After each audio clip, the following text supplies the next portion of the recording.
hung up on one of two factors, ecosystem or price.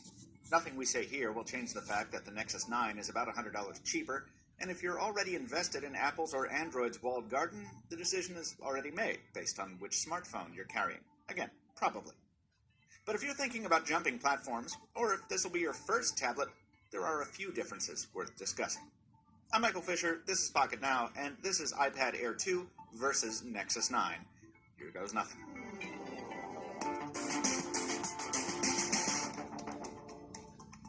If you're buying based on build, well, there's no comparison here. Get the iPad.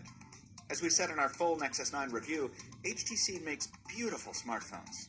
But with tablets, well, when Google's calling the shots, the output is merely adequate.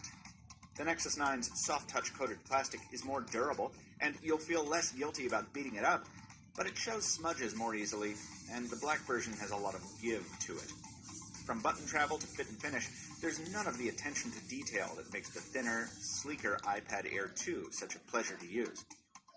The iPad's screen is not quite as sharp, but it is larger, and while they're both IPS panels, the iPad's anti-reflective coating makes it easier to read in bright light.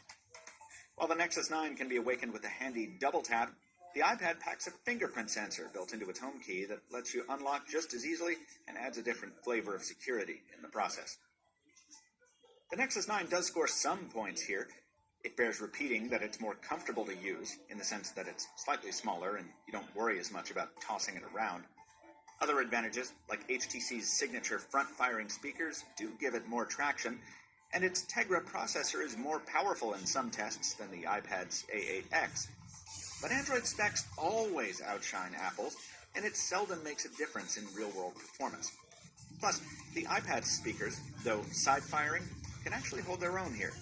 We prefer HTC's placement and added bass, yes. The Nexus 9 wins this one, no question. But the difference doesn't make for a deal-breaker.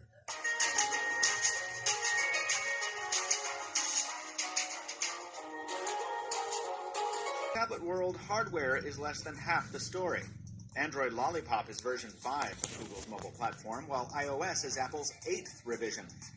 What we're trying to say is they're both very refined.